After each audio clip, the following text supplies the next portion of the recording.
Dieu. Seigneur mon roi. Comment ne pas louer le défenseur d'Israël? Comment ne pas louer notre salut? Comment ne pas louer notre sauveur? Comment ne pas louer notre Seigneur? Comment ne pas louer notre défenseur, notre protecteur?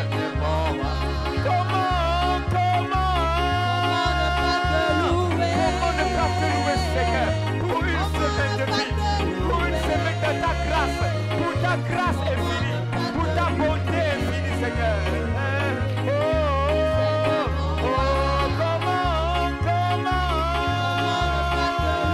Comment ne pas te louer, mon roi? Oh, tu es si précieux pour moi, tu es si précieux pour nous. Comment ne pas te louer, notre bienfaiteur? Tu es si bon, Seigneur. Oh, comment ne pas te louer, toi le Dieu si bon. Comment ne pas te louer, toi le Dieu fidèle. Comment ne pas te louer,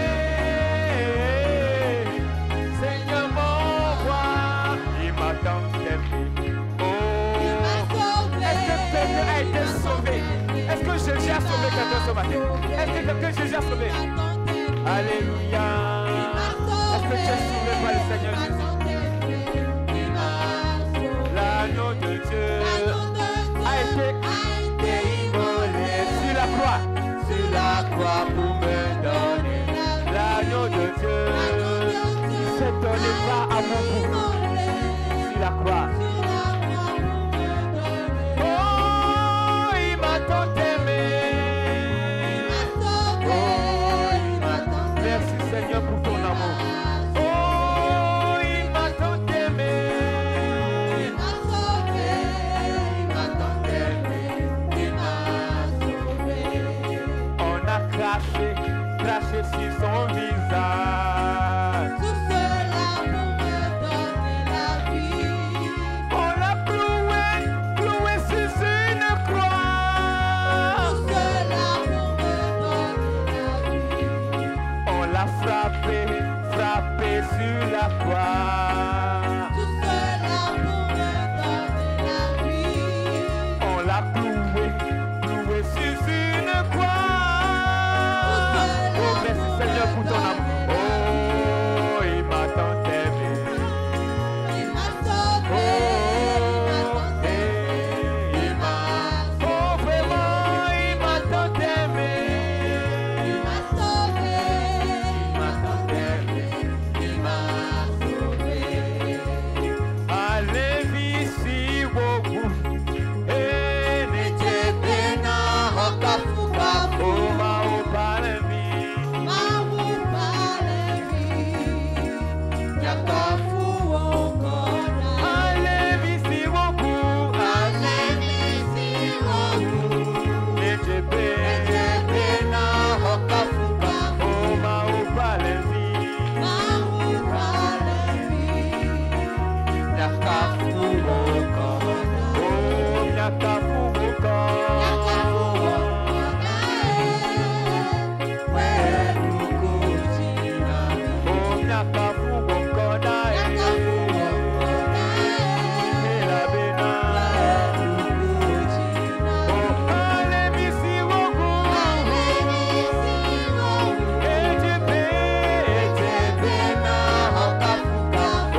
de ma maison. Alors mon âme bénit le Seigneur. Oh, quand je vois, oh, briller,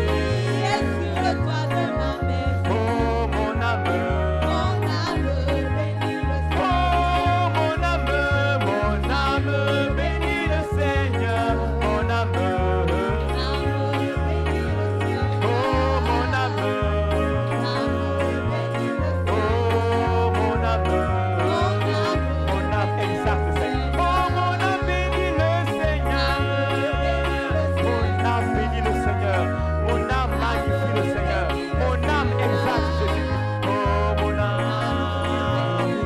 âme bénit le Seigneur. Mon âme,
Seigneur, nous nous approchons de toi.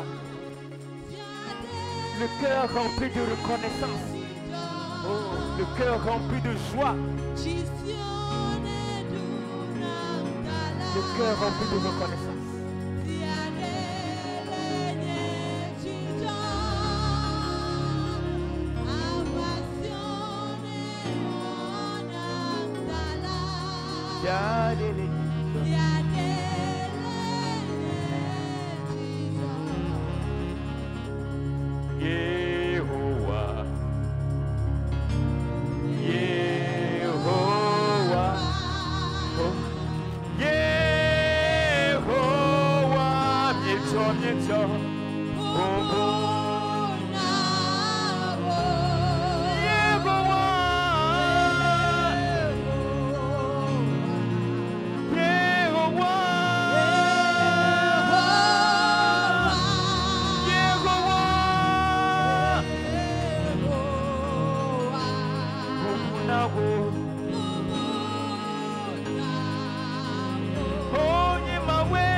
adore-le, adore-le.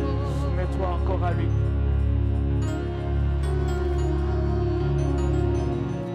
Soumettons-nous encore. Soumettons-nous encore à son règne.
Seigneur des seigneurs,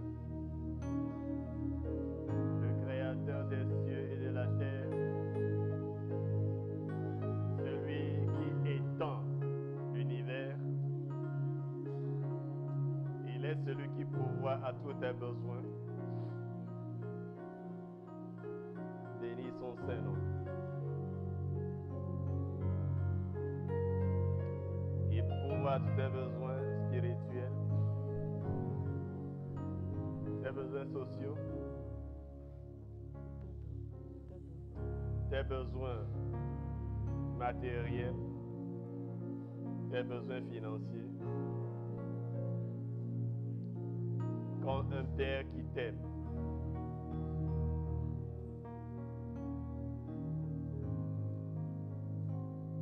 il anticipe ce qu'il doit faire pour te mettre à l'aise. Et pour ta formation, il te permet de passer certains tests. Il t'équipe pour les réussir. Et même si tu échoues certains de ces tests, ce n'est pas pour cela qu'il arrête de t'aimer, car il est amour. Bénis-le. Avant même qu'il ait formé la terre, il avait déjà un plan pour toi. Et dans sa fidélité, il veille à l'accomplissement de ce plan. Bénis-le. Dans le nom de Jésus-Christ.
Seigneur des Seigneurs.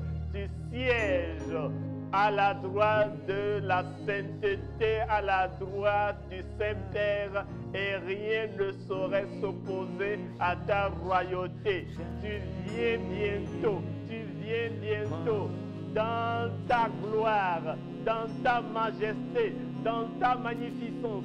Cherchez l'Église, ton épouse. Viens, éternel Jésus. Viens, époux glorieux.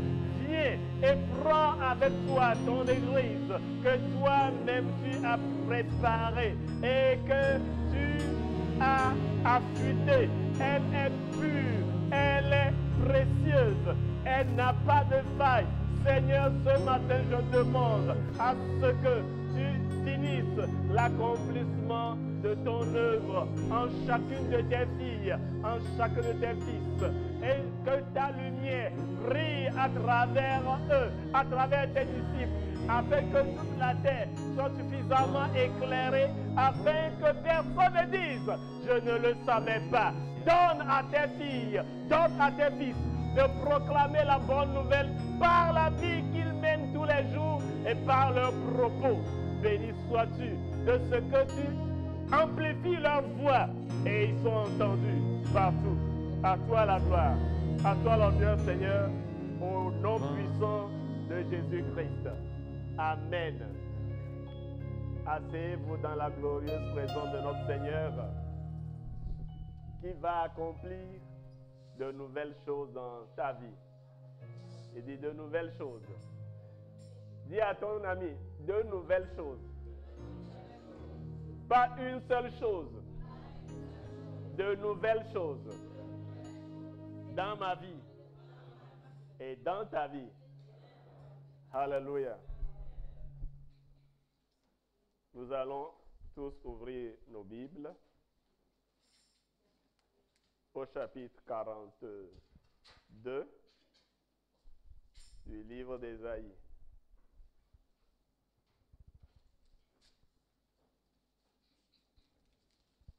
Chapitre 42, nous lisons les versets 8 à 10. Nous y sommes? Est-ce qu'on y est?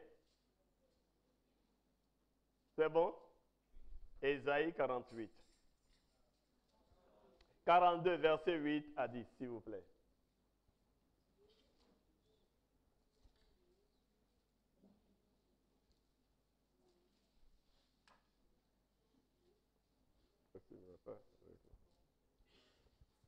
Je suis l'Éternel.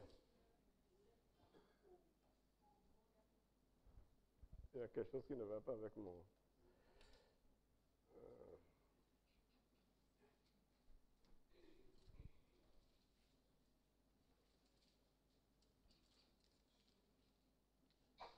Je suis l'Éternel, c'est là mon nom.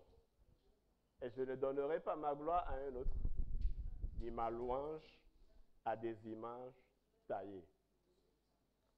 Voici, les premières choses sont arrivées.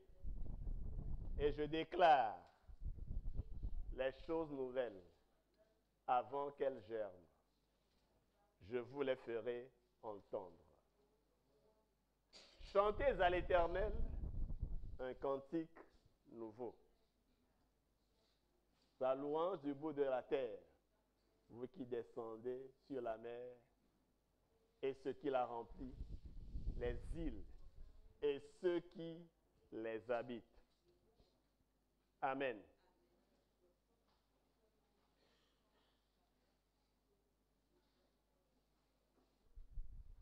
Alléluia. Alléluia.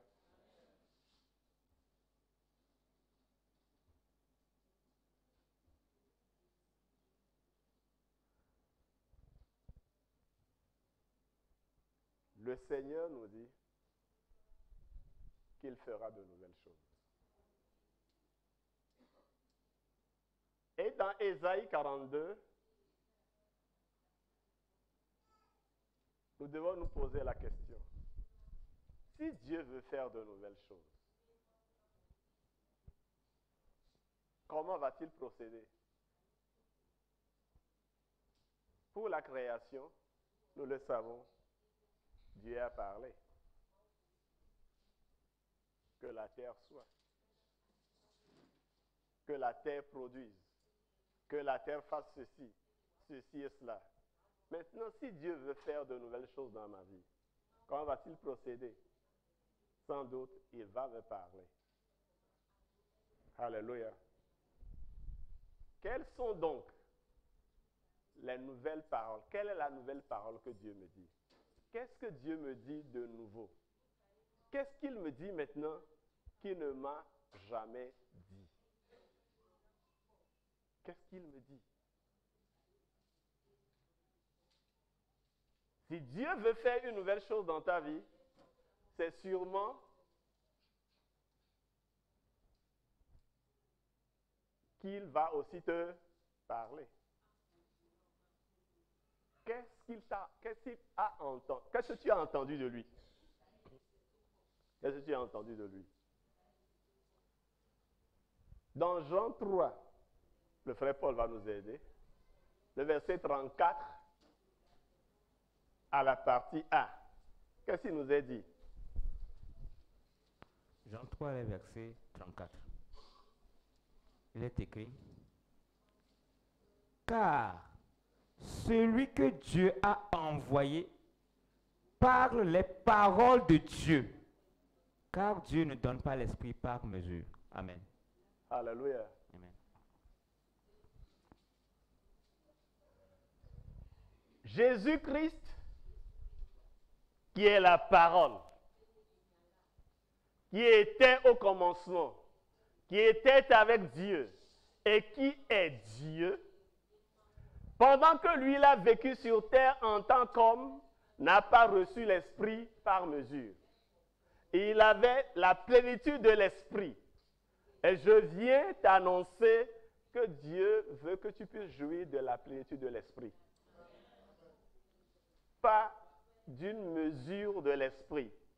Dieu ne veut pas que tu aies juste une part de l'onction, mais il veut que tu aies la plénitude de l'onction, que tu aies la plénitude de sa présence avec toi, de jour comme de nuit, à la maison comme en ville, pendant que tu rends ministère à quelqu'un que pendant que tu es tout seul, pendant que tu rends ministère à une multitude, aussi bien que quand tu rends un ministère à une seule personne. Il veut que sa présence soit dans ta vie en permanence, qu'on sente que ce n'est pas toi qui agis, qu'au-delà de toi, on le voit, lui l'éternel, le créateur, celui qui veut du bien à tous ceux qui l'aiment. Une nouvelle parole. Que me dit Dieu? Dieu me dit, tu n'agiras plus comme quelqu'un qui est desséché. Ma présence sera avec toi. Une nouvelle chose. Que fait Dieu en moi? Si tu es vraiment fils de Dieu, si tu es vraiment fille de Dieu, tu dois savoir ce que Dieu est en train de faire en toi. Car Dieu n'a pas encore fini avec qui que ce soit. Aussi longtemps que tu es encore sur terre, c'est que Dieu est encore en train d'agir en toi. Es-tu arrivé à discerner ce que Dieu est en train de faire en toi maintenant? C'est quand tu sais ce qu'il est en train de faire en toi que tu te disposeras afin qu'il puisse le faire facilement. Quand tu vas chez le coiffeur, si tu es conscient de l'endroit sur lequel il s'affaire sur ta tête, tu sais comment positionner la tête. Si tu ne sais pas ce qu'il est en train de faire, toi, tu peux nuire au travail qu'il est en train de faire en toi. Alors, es-tu attentif à Dieu? Sais-tu ce qu'il est en train de faire? Es-tu prêt à l'aider? Que fait Dieu en moi, avec moi et à travers moi de neuf? Est-ce que je pense que Dieu ne répète que les mêmes choses en moi? Est-ce que je pense qu'il est là juste pour réchauffer ce qu'il a préparé hier, je veux que tu saches, Dieu n'a pas de... Comment vous appelez vos micro-ondes? Dieu ne chauffe pas des plats sur des micro-ondes. Chaque matin, chaque jour, Dieu a une parole fraîche pour ses enfants, fraîche pour son troupeau. Ne vis pas sur la parole d'hier. Chaque jour que Dieu fait, pose-lui la question. Quelle est ta parole pour moi? Quel est ton message pour moi? C'est alors et alors seulement que tu sauras ce qu'il est en train de faire de nouveau dans ta vie. Et si Dieu te dit quelque chose de nouveau, et s'il fait quelque chose de neuf dans ta vie, toi-même, comment parles-tu? Qu'est-ce que je suis en train de dire différemment? Qu'est-ce que je dis différemment? La Bible nous dit, chantez un cantique nouveau. Quelle est la nouvelle chanson que toi tu fredonnes? La même vieille chanson, celle que tu as apprise quand tu étais encore dans le monde. Dans notre famille, c'est comme ceci. Moi, je ne suis qu'un pauvre. Moi, je ne suis qu'un ignorant. Moi, je ne suis qu'un illettré. Est-ce la même chanson que tu es en train de répéter? Dieu veut faire de nouvelles choses. Et parce qu'il va les faire, il faut que toi aussi tu sois préparé à chanter un nouveau cantique à la gloire de son nom. Alléluia.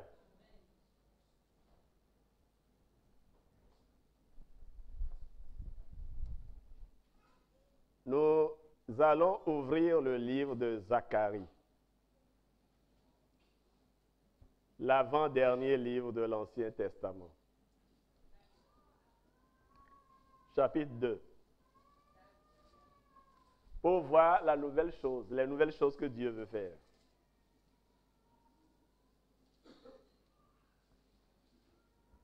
Les versets 1 à 5.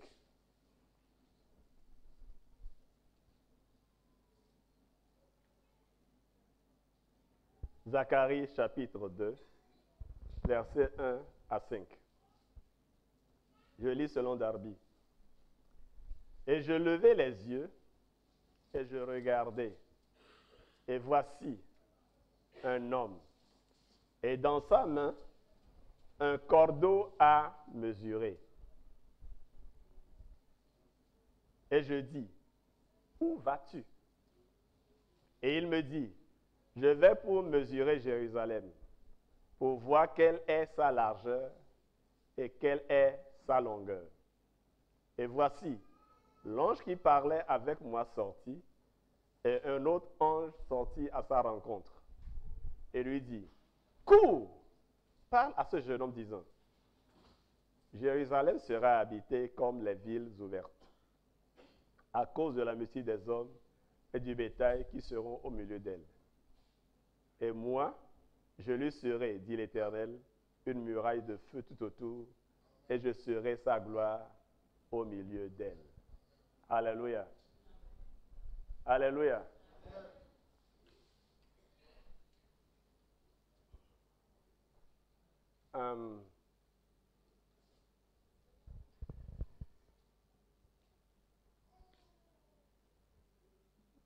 Monsieur a me couché fils. Au lieu de rire, viens.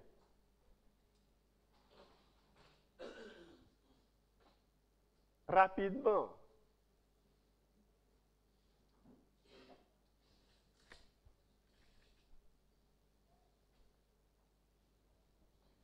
Je ne sais pas si vous avez bien suivi la lecture. On va se tenir là-bas.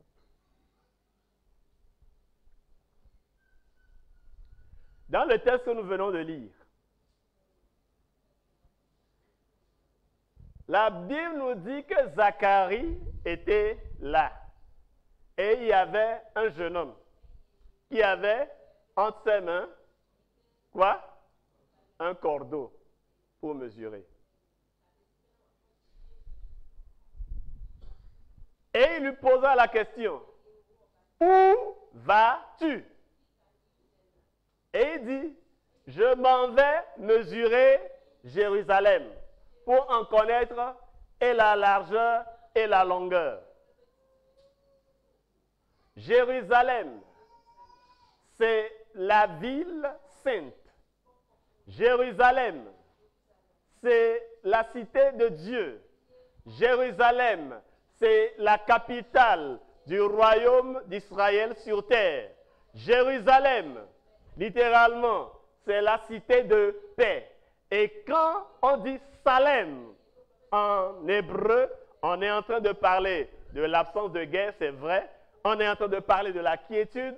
On est en train de parler du calme. On est en train de parler de la prospérité financière, de la prospérité morale, de la prospérité sociale. On est en train de parler du bien-être total, du bien-être holistique. Donc, il est en train de dire, je m'en vais mesurer les dimensions de la ville où il fait bon vivre. Alléluia. Jérusalem a eu des difficultés. Jérusalem est en ruine. Et maintenant, le temps est venu, les gens le croient, qu'ils doivent rebâtir Jérusalem. Et si nous devons la rebâtir, il faut surtout que nous ayons la sécurité. Pour avoir la sécurité, il faut que nous sachions où nous avons mettre le rempart. Parce qu'en ce moment, pour qu'on assure la sécurité des habitants d'une ville, il faut la clôturer. Et Zacharie était un prophète à qui un ange parlait. Et l'ange était avec lui. Qui va être l'ange qui est avec moi? Je vais faire Zacharie. Oui, il ressemble à un ange. Viens.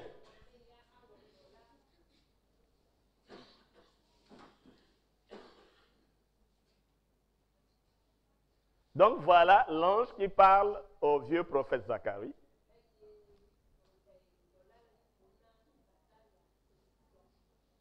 Ce qui veut dire que le prophète Zacharie ne recevait pas directement sa parole de l'Éternel. Mais pendant que la question fut posée au jeune homme, qui dit, je m'en vais mesurer la longueur, la largeur du mur de Jérusalem, un autre ange sortit. Oui. Et vient à la rencontre de l'ange du prophète. Et il lui dit quoi? Parce qu'une fois qu'il dit qu'il va mesurer, c'est qu'il va mesurer. Et l'ange là, le nouvel ange, dit au premier qui parlait au prophète, non, non, non, non, non, pas ainsi. Jérusalem sera habitée comme une ville ouverte. Donc ce n'est pas la peine de faire quoi?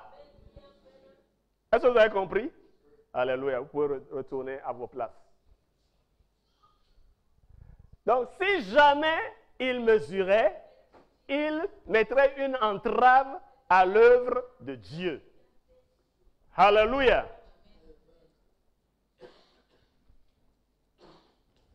Dieu a écouté tes prières. Dieu t'a exaucé. Voilà pourquoi il commence de nouvelles choses dans ta vie. Et je veux que tu saches que tu n'as pas besoin de beaucoup d'instruments de mesure. On dirait que c'est sa photo. Hein? Nous avons des cordeaux à mesurer. Mais aujourd'hui, il y a des gens qui se permettent d'utiliser juste le GPS pour mesurer. Mais quels que soient les instruments de mesure dont tu disposes, l'Éternel te dit, tu n'en as pas besoin. Pourquoi? Parce que c'est moi qui t'étends. Tu n'as pas de limite. Ce que je veux faire de ta vie est si grand que tu ne peux pas me limiter. Tu ne peux pas te limiter. Alléluia.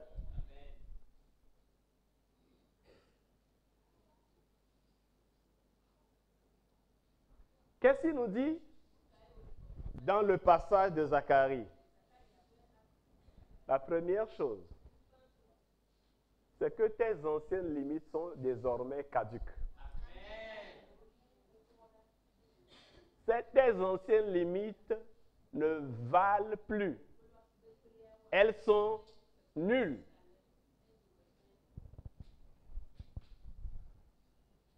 Tes anciennes limites ne tiennent plus de limites pour toi.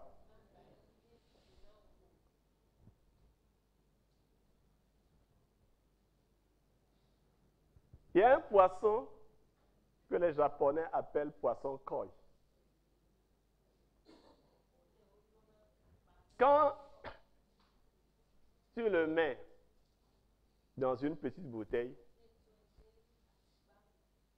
il peut vivre là-bas aussi longtemps que tu veux si tu prends soin de lui.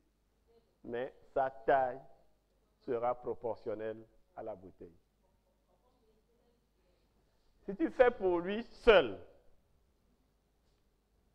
un aquarium aussi grand que ça, il sera aussi grand que cet immeuble au moins.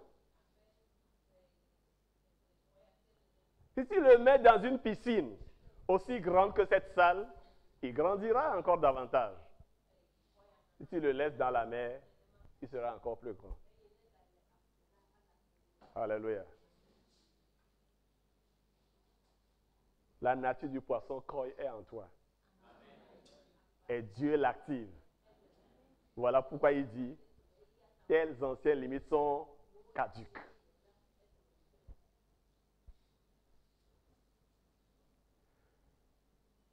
Et nous avons vu que la première question qui fut posée dans Zacharie 2, c'est où vas-tu? Dans la vie, tout le monde doit savoir où il va. C'est extrêmement important. Au moins, si tu ne sais pas d'où tu viens, il est impératif que tu saches où tu vas. Et si je posais la question à chacun d'entre nous, où vas-tu? Est-ce que nous répondrions aussi rapidement, avec aussi de précision, avec autant d'assurance que le jeune homme dans Zacharie 2 a répondu?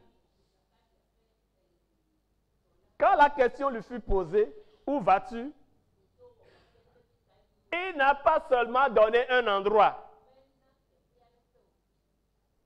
Il sait où il va, mais il sait ce qu'il va faire là-bas.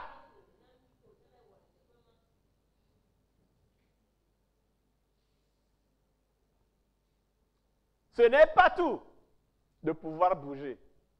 Mais quand je bouge, quelle est la finalité du mouvement que je suis en train de faire?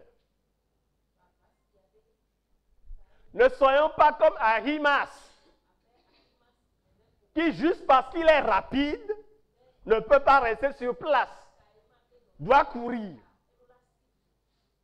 Job lui dit, aujourd'hui, il n'y a pas un bon message que tu pourras apporter au roi David. Mais il dit non. Moi, je vais courir. Je vais courir quand même. Il a couru. Il a dépassé celui qui est parti avant lui. D'accord. Mais quand il est arrivé, il n'avait rien à dire. Parce qu'il n'avait pas de message. Où vas-tu? Et pourquoi faire?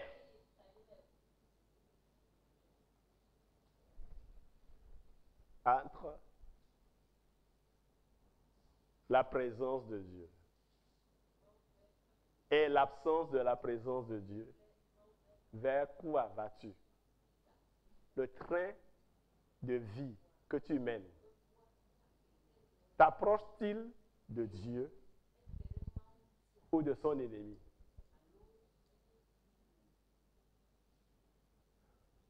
Où vas-tu? Et pourquoi vas-tu là-bas? Est-ce que tu peux, en toute honnêteté, sans rougir, communiquer la raison pour laquelle tu vas là-bas à ton interlocuteur? Quelles sont tes motivations? Pourquoi fais-tu ce que tu es en train de faire? Est-ce que tu peux en parler sans en avoir honte? Que le Seigneur, qui veut faire de nouvelles choses dans nos vies, puisse nous aider à nous corriger, à rectifier rapidement le pas. Il dit, moi l'Éternel, je te montrerai ton chemin. Moi l'Éternel, je te montrerai ton chemin. Dans le psaume 32, le verset 8, il dit, je te guiderai. Je te montrerai le chemin que tu dois suivre. Je te guiderai par mon œil. Es-tu sensible à Dieu au point de savoir ce qu'il te communique sans ouvrir la bouche? Oh, je sais qu'il y a beaucoup de gens qui disent, je veux bien savoir ce que Dieu veut que je fasse, mais il ne me parle pas. Dieu parle toujours. Il te connaît. Il sait que tu es assez sage pour comprendre ce qu'il te dit à travers des événements, à travers ton petit enfant, à travers un rêve, peut-être. Je ne dis pas que Dieu doit forcément te faire rêver. Ce que tu ressens dans ton cœur, la parole qu'il t'adresse le matin, quand tu te lèves et quand il te vient à l'esprit d'ouvrir tel chapitre, de tel livre, d'où est-ce que ça te vient? N'est-ce pas une inspiration divine? Et quand tu commences par lire, quel est ce verset de cette parole-là, de ce chapitre-là, qui te saute pratiquement à la gorge et qui te captive et qui ne peut pas te laisser tranquille toute la journée? Ce n'est que ce verset qui te revient encore et encore et encore à l'esprit. N'est-ce pas ça que Dieu veut que tu étudies? N'est-ce pas de ça qu'il veut que tu tires une leçon et l'ordre qu'il te donne, la commande qu'il te donne? Bien-aimé dans le Seigneur, il dit, je te montrerai ton chemin et je te repositionne. Là où tu es aujourd'hui, c'est fini. Tout ce que tu pouvais faire avec cette position-là, c'est bon. Maintenant, je te repositionne. Le repositionnement à tes yeux peut ressembler à une régression. Mais Dieu sait ce qu'il est en train de faire. Je ne sais pas. Peut-être vous avez vu à des championnats d'athlétisme. Championnat d'athlétisme, je n'ai pas dit course. Quelqu'un qui est en train de prendre ses marques pour attaquer une planche ou alors une barre. Peut-être, il est là, il connaît le nombre de foulées qu'il doit faire avant d'arriver à la planche pour ne pas mordre, ou alors pour ne pas être trop proche de la barre qu'il veut franchir. Mais il a fait le premier essai, il a échoué. Maintenant, il est en train de voir, est-ce que je dois diminuer une foulée ou alors peut-être augmenter. S'il recule, ce n'est pas parce qu'il pense qu'il faille mieux ne pas réussir cette fois-ci, être le meilleur de la compétition. Non, il cherche là où son positionnement l'aidera à mieux faire. Dieu sait quelle est la position que tu dois occuper pour être plus efficace dans ce qu'il te demande de faire. S'il ne veut pas que tu portes le nom de directeur général, ce n'est pas pour ça qu'il ne veut pas que tu sois leader. Il y a certains qui ont plus d'influence quand ils ne sont pas dans l'équipe dirigeante. Alléluia.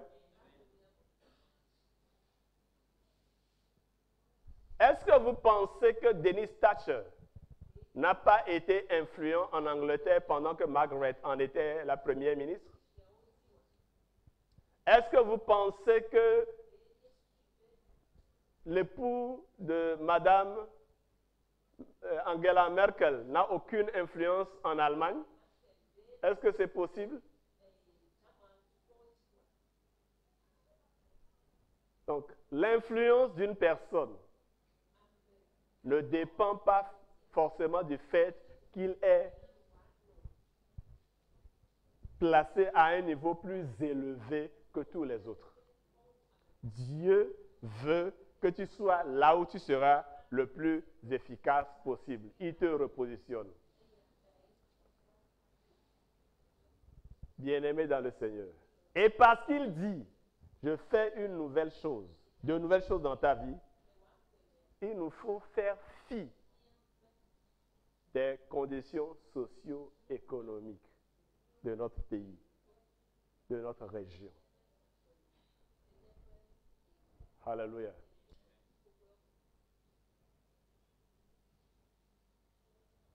Il a dit,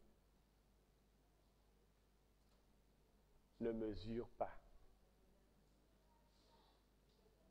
La ville de Jérusalem sera peuplée comme une ville sans mur. Sans mur. Qu'est-ce qu'il est en train de dire?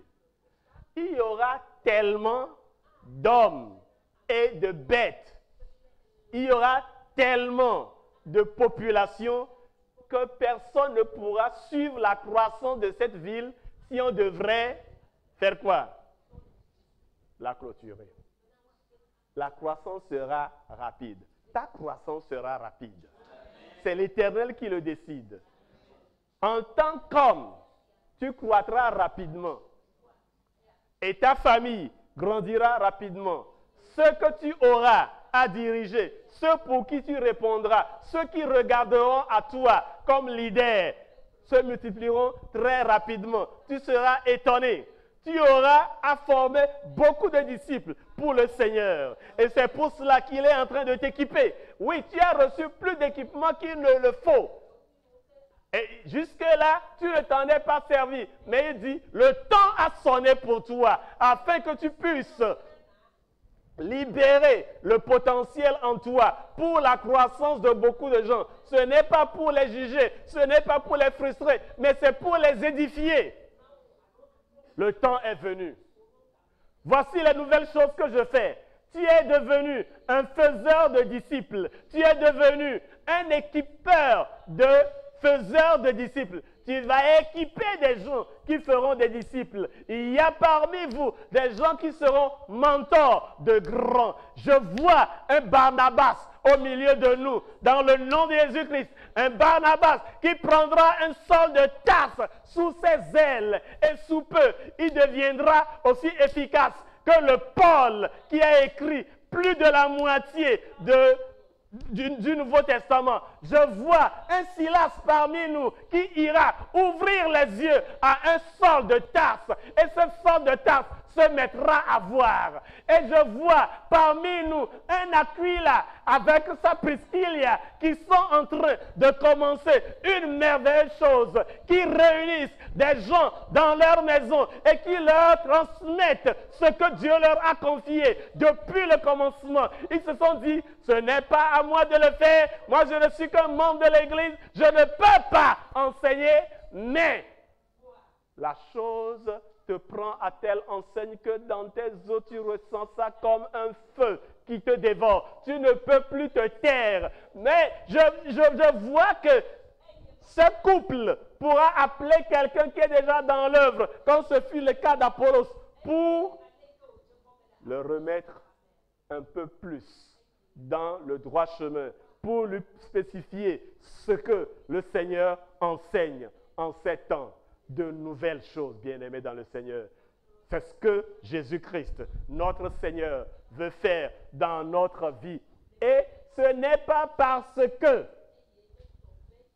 le salaire minimum payé dans ce pays est assez bas. Ce n'est pas parce que l'argent ne circule pas que toi, tu vas dire ce que l'Éternel dit, je ne vois pas comment il peut le réaliser. Même s'il ouvrait des écluses dans les cieux, comment cela pourrait-il se réaliser? Ce n'est pas à toi de dire, Dieu, voici comment tu dois faire, comment tu ne dois pas faire. Dieu a dit, je fais de nouvelles choses.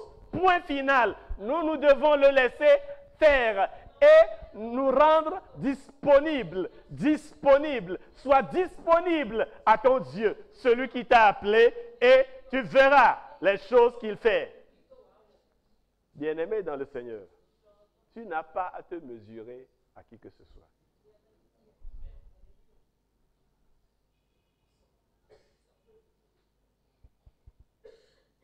Dieu n'a pas besoin de te comparer à qui que ce soit. S'il avait voulu te comparer à quelqu'un, il t'aurait fait comme lui. Il sait que tu es différent. Il sait que tu es différent.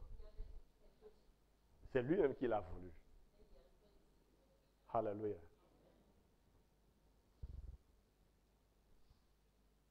Mais pourquoi est-ce que nous comparons le Togo au Ghana tout le temps?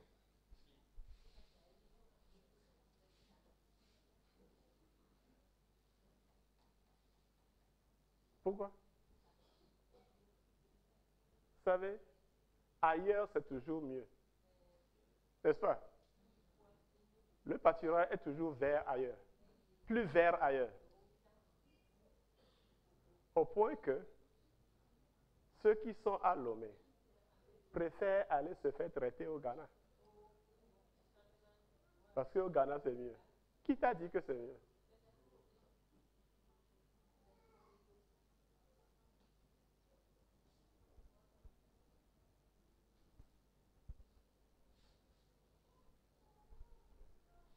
Notre nouvelle situation.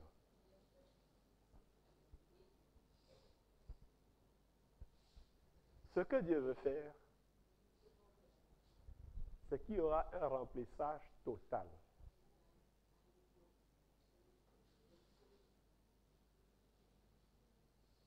Est-ce que tu vis dans Jérusalem? Est-ce que tu es en paix? Est-ce que tu fais la paix? Est-ce que tu crées les conditions pour la paix?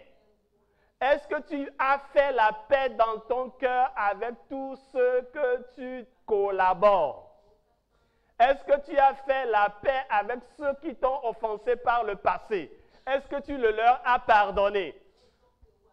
La première chose pour que les nouvelles choses que Dieu veut faire dans ta vie, la première chose que tu as à faire, c'est de faire la paix avec tout le monde. Parce que c'est de Jérusalem qu'il s'agit. Et nous avons dit Jérusalem veut dire quoi? Cité de paix. Est-ce que tu es une cité de paix? Est-ce que tu es une personne de paix? Alléluia. Es-tu en paix avec toi-même? Es-tu en paix avec Dieu? Fais d'abord la paix avec Dieu. Comment faire la paix avec Dieu? C'est se mettre d'accord avec Dieu sur tout. Quand se mettre d'accord avec Dieu sur tout, se mettre d'accord avec lui sur tout ce que sa parole dit. Et comment se mettre d'accord avec tout ce que sa parole dit? C'est faire tout ce que sa parole dit. C'est ça. Être en paix avec Dieu. Être une Jérusalem. Être un Jérusalem. Amen. Et si nous le faisons, toi-même tu seras rempli du Saint-Esprit. Qui sont ceux qui veulent être remplis du Saint-Esprit? Tu veux être rempli du Saint-Esprit et tu n'es pas en paix avec Dieu. Comment est-il possible? Tu veux être rempli du Saint-Esprit, tu n'es pas en paix avec ton mari. Tu n'es pas en paix avec ton épouse. Dieu ne peut pas être là où il y a la haine, là où il y a la division, là où il y a des amertumes. Mais tu veux être rempli par l'Esprit de Dieu. Alors fais la paix. avec tous ceux de ton entourage. Fais la paix avec tous tes collaborateurs. Fais la paix avec toi-même. Fais la paix avec ton partenaire pour la vie. Et nous avons le plein emploi. Ça veut dire quoi? Dieu t'occupera totalement. Tu ne seras plus sous-employé par Dieu. Tout ce que Dieu a mis en toi comme talent, il mettra cela à profit. Il te fera entrer dans des choses qui te feront savoir que je peux faire ça. Ça, je peux le faire. Et tu le feras avec joie. Dieu va créer pour nous des occasions pour être utiles dans son royaume. Le plein emploi. Quand un chrétien me dit, je passe mes journées à me retourner les pouces, je me dis, quel gros menteur ou quel gros paresseux. Ou bien tu mens, ou bien tu es paresseux. Pourquoi? Parce que Dieu te demande toujours des choses à faire. Dieu te présente toujours des choses à faire. Ou bien tu fuis tes responsabilités, ou bien tu es négligent. Il y aura du plein emploi dans ce pays si nous, l'Église de Jésus-Christ, nous nous levons et nous faisons ce que Dieu nous demande de faire. Si nous faisons ce que Dieu nous demande de faire, nous serons obligés d'embaucher. Alléluia. Nous serons obligés d'embaucher. Nous serons obligés d'embaucher. Et si nous embauchons, qu'est-ce qui va se passer? Voilà la philosophie de notre société. Voilà la philosophie de notre entreprise. Ils vont s'y plier, oui ou non? Et si chaque matin, on communique la parole de Dieu, on partage la parole de Dieu, il travaille avec nous. Ce qui est sûr, c'est qu'il saura ce que Dieu attend de lui. Donc, personne dans ce pays n'aura plus de raison de dire « je ne le savais pas ». Amen. Absence de limite. Il n'y a point de limite dans ta vie. Tu peux tout par celui qui te fortifie. Tu peux arriver à tout. Bien-aimé dans le Seigneur, il y a une chose que je n'aime pas entendre, mais que j'entends presque tous les jours, depuis un certain nombre d'années, depuis que l'enseignement supérieur au Togo a adopté le système LMD. On me fait croire qu'on ne peut pas réussir sa licence en 3 ans. C'est faux. C'est faux. Tu dois le faire. C'est 3 ans, non? C'est 6 semestres, non? C'est pas 6 semestres. Ou est-ce que dans les règlements, il est dit qu'aucun étudiant n'a le droit de valider toutes ces unités d'enseignement dès qu'on le soumet à un test? C'est écrit quelque part. Et pourquoi on me dit que ce n'est pas possible d'avoir la licence en 3 ans? 6 semestres, ça ne fait pas 3 ans. Hein? Est-ce que 6 semestres ne font pas 3 ans? Et pourquoi on n'arrive pas? Hein? Pourquoi? C'est parce qu'on ne travaille pas. C'est aussi simple que ça. C'est aussi simple que ça. LMD, c'est licence, master, doctorat, et non, laissez-moi dormir.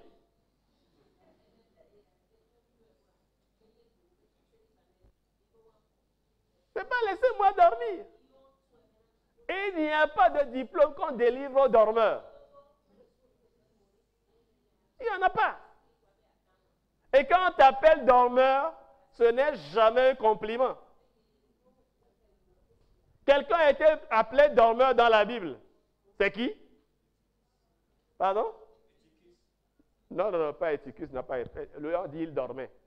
Quelqu'un a été appelé dormeur. C'est Jonas. Que fais-tu, ô dormeur? Mais parce que lui dormait, on est quand même venu, on l'a réveillé. Réveille-toi! Étudiante, réveille-toi! Je ne comprends pas comment tu puisses me dire. Je suis enfant de Dieu. Je serai la tête et non la queue. Je serai toujours en haut et jamais en bas. Mais ne pas réussir des examens et accuser Dieu, c'est pas possible. J'ai dit, si tu le veux,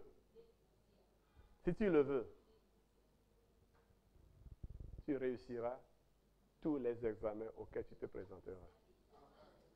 Alléluia.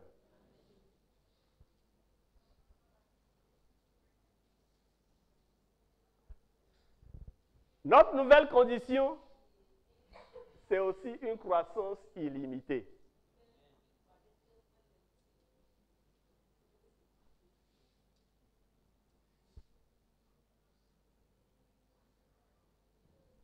Illimitée, mais pas désordonnée.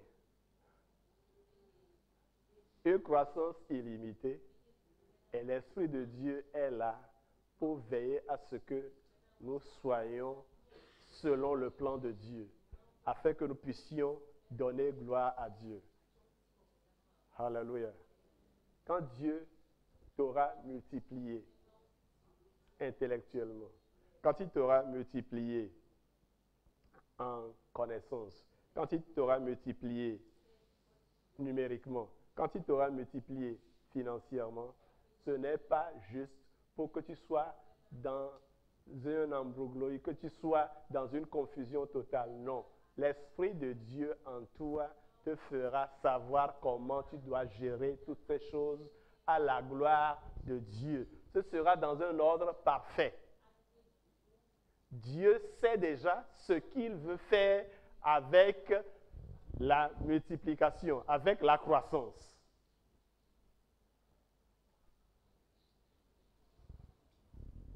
L'Esprit de Dieu nous est donné sans mesure. Parce que notre Seigneur vit en nous. Et il a plu à Dieu que la plénitude de la divinité habita corporellement en lui. De la même manière que la plénitude de la divinité a habité en Christ, c'est de cette même manière que toi aussi, tu feras voir au monde la plénitude de Dieu. Alléluia.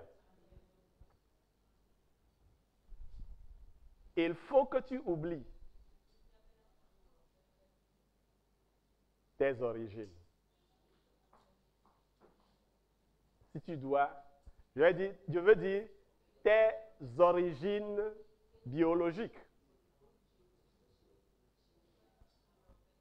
Tes arrière-parents, ce qu'ils étaient. Il est temps que tu oublies ça. Le village qui t'a vu naître, il faut que tu oublies ça. Arrête de te comparer à tous les membres de cette famille nucléaire, ce qu'ils ont été avant. Ce n'est pas ça qui est important. Tu es né de Dieu. Tu es une nouvelle créature. Et parce que tu es une nouvelle créature, selon Dieu, Dieu pouvant tout, c'est que toi aussi tu peux tout. Alléluia. Ne te compare pas à ceux avec qui vous avez accepté Jésus-Christ le même jour. Chacun est différent. 12 disciples étaient avec Jésus. Et tous ont eu des influences différentes sur leur monde. Nous connaissons l'influence qu'a eue Judas Iscariote. Et nous connaissons aussi l'influence que Simon Pierre a eue. Donc tu n'as pas à te comparer à qui que ce soit. Alléluia. Ce n'est pas ton genre qui détermine ce que tu peux faire. Déborah était une femme, mais ce qu'elle a accompli en Israël est rapporté dans les Saintes Écritures. Esther était une femme esclave, une jeune fille esclave. Ce qu'elle a accompli est enregistré dans les Écritures pour nous. Alléluia. Peu importe ce qu'est ton passé, ce qui compte aujourd'hui, c'est ta relation avec Dieu, ta relation avec Jésus-Christ. Es-tu soumis à lui? Es-tu prêt à faire ce qu'il attend de toi? Si tel est le cas, je veux t'assurer qu'il accomplira de très grandes choses pour toi. Notre assurance, pardon, c'est que la puissance de Dieu est notre protection. Dans Genèse, le chapitre 15, le verset 1. Après qu'Abraham ait refusé de recevoir de la main du roi de Sodome quoi que ce soit comme rétribution du fait qu'il soit allé contre la coalition des 4 rois qui est venu les battre, eux 5, et a tout repris, après qu'il ait refusé de prendre quoi que ce soit, sachant que c'est Dieu qui le bénira, Dieu lui est apparu et lui dit, ne crains point, Abraham, je suis ton bouclier et ta très grande récompense. Bien-aimé dans le Seigneur, l'Éternel dit, moi je serai une muraille de feu autour de Jérusalem. Qu'est-ce que ça veut dire? Ok, si vous mettez des murs, est-ce que vous croyez que ces murs ne pourront jamais être détruits? Où sont les premiers murs? Pourquoi alors, si ça n'a pas marché par le passé, pourquoi ça doit marcher maintenant? Vous aviez eu des murs comme rempart, comme protection. L'ennemi est venu et entré quand même. Pourquoi encore rebâtir un mur? Il dit, moi je vous serai pour mur. Je serai votre protection. Alléluia. Ta protection, ce n'est pas un gilet pare-balles. Ta protection, ce n'est pas Intacon. Ta protection, ce n'est pas une autre société de gardiennage, mais c'est l'Éternel lui-même. Celui qui ne dort point, ni ne sommeille, c'est lui, l'Éternel des armées. Il dit, je serai un mur de feu autour de toi.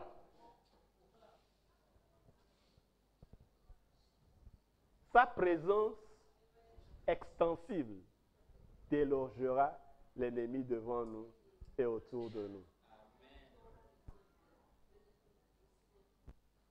Quand il y a du feu dans une broussaille, dans une forêt, est-ce que les animaux restent encore là-bas? Alléluia. Les animaux font quoi? Quelqu'un leur dit de courir, de partir. Amen. L'Éternel sera une muraille de feu autour de toi. Et tout ce qu'il y a comme ennemi fuira, pas vers toi, mais loin de toi. Et le feu continuera de brûler, de grandir. Donc le feu ira, l'ennemi s'en ira. Alléluia.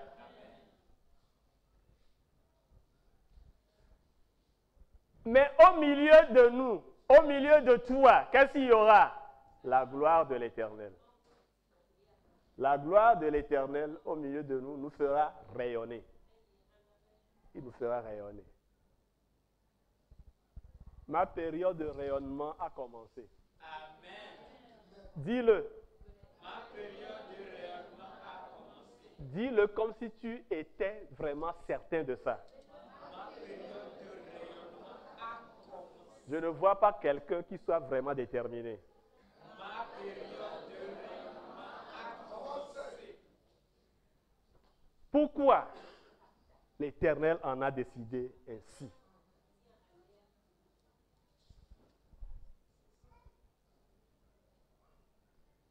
Et tu sais,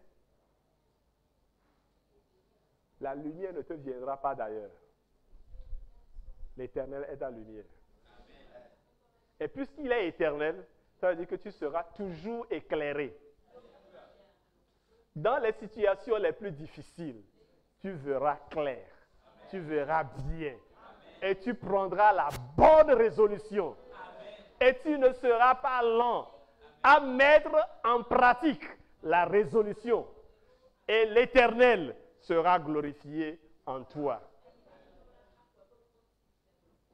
Ces bénédictions t'élèveront des plus basses vallées sur les monts les plus élevés. Peut-être aujourd'hui, tu te trouves dans une vallée très, très, très profonde. Peut-être qu'il y a beaucoup de dangers dans cette vallée-là. Mais je veux te dire ceci. Parce qu'il commence de nouvelles choses dans ta vie. Sa main vient sur toi. Et il t'élève sur tes lieux élevés. Alléluia. Tu ne seras plus dans la vallée, mais au sommet. Et si tu es au sommet, c'est que tu ne peux plus te cacher. Tu dis quoi? Tu ne peux plus te cacher. Et puisque tu ne peux plus te cacher, garde-toi bien. Comporte-toi bien. Tu fais quelque chose, tu crois que c'est en privé. Mais tu seras étonné que tu verras ça sur les réseaux sociaux. Alors sache que comme une ville située sur une montagne ne peut pas être cachée, c'est ainsi que tu ne peux plus rien faire qui ne soit connu de personne. Et si donc tu ne veux pas qu'on sache certaines choses de toi, arrête-les rapidement. Alléluia. Arrête-les très rapidement. Dans le nom puissant de Jésus-Christ. Seigneur, de nouvelles choses veux-tu accomplir dans nos vies? Nous ne pouvons que te dire merci. Nous sommes totalement d'accord avec toi. Nous voulons te dire, comme Paul, dans 2 Corinthiens 10, 12, nous ne voulons pas nous comparer à qui que ce soit. Nous ne voulons pas nous mesurer à quoi que ce soit. Nous te faisons entièrement confiance. Tu sais mieux que nous ce qu'il y a de bon pour nous.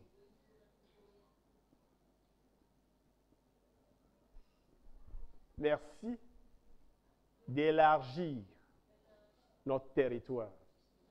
Merci pour le mur de feu que tu es pour nous. Merci pour ta gloire au milieu de nous. Donne-nous de valoriser cette gloire à sa hauteur, sa vraie valeur. Béni sois-tu. Au nom de Jésus-Christ. Amen.